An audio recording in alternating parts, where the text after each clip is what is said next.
cold air couldn't touch the heat he felt in his face and neck. Even undoing another 2 buttons of his shirt wasn't enough.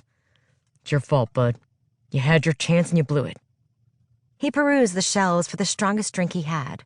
After all, what's a pity party without something hard and cold to pour down a throat? Milk, apple juice, or soda? He grabbed the neck of the green 2-liter, then spun the top until it clattered onto the wood floor. He sucked down a gulp like a real man. After the 7-Up slid past the walnut-sized lump in his throat, he poured the rest down the drain. It was cold but flat as stagnant water. He'd gotten it for Anabelle's upset tummy. When was that? 2 weeks ago? He grabbed a glass and poured himself some milk, then heaped a spoonful of Anabelle's chocolate powder in. Why not? It's been a long day. He added another and stirred it until it was the color of Keira's hair. Not all of her hair, just the locks hidden from the sun that spilled from the nape of her neck, down over her shoulders. Unlike the dyed blonde waves on top, the darker, natural ones beneath had always felt like silk. Not that he'd been anywhere near those locks for years, and he'd certainly not had permission to run his fingers through them. He yanked off his baseball cap and pitched it across the room, knocking Anabelle's pink hair ribbon organizer onto the floor. Great. He set the glass on the coffee table and bent down to pick up the 12 dozen or so rainbow hair ties, sparkly pink nail polish, and Princess Patty Cake eyeshadow. Flipping open the lid of the organizer, he caught his reflection in the mirror. When had he gotten so old and weathered? You are every bit young Redford.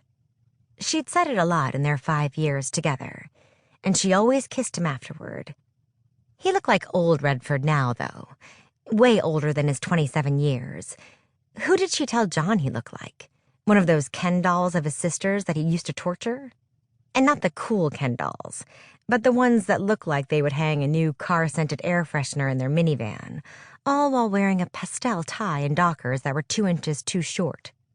Gravel shuffled beneath shoes on the driveway in front of his cabin, and he froze. Quick, light footsteps climbed the steps, followed by a soft rap on the door. Robbie jumped up, leaped over the glittery mess of elastics, and yanked open the door without taking a single breath. Not Keira. Instead, he was met with a mane of wild red hair and a pair of green eyes that matched his own.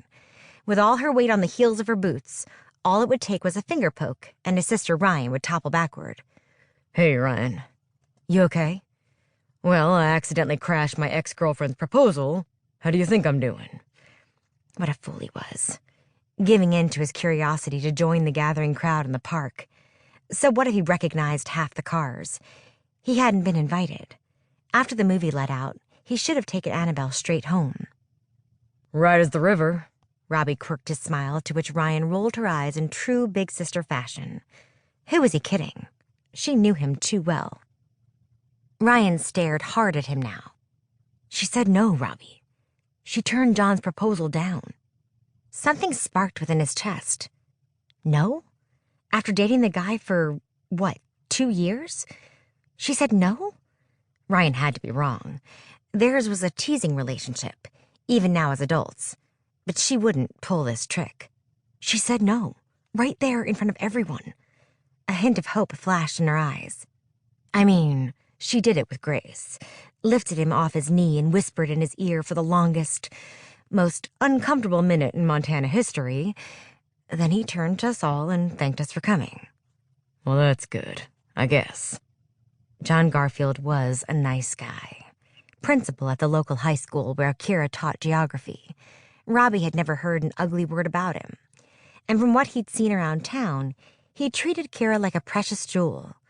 Almost as good as Robbie had, which made this turn of events even more surprising. She had no reason to say no. Unless, I'm here to babysit, but you may want to button your shirt a bit, Hasselhoff, and maybe wipe off that purple eyeshadow.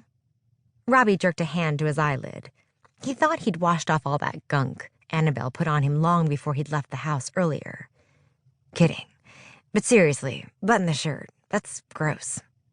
Any other time he'd love to banter with his sis, but his head felt like a moose had climbed in and made a den. Whoa, back up. Why are you going to babysit again? So that you can go get Keira. Don't act like you haven't been praying about this ever since you...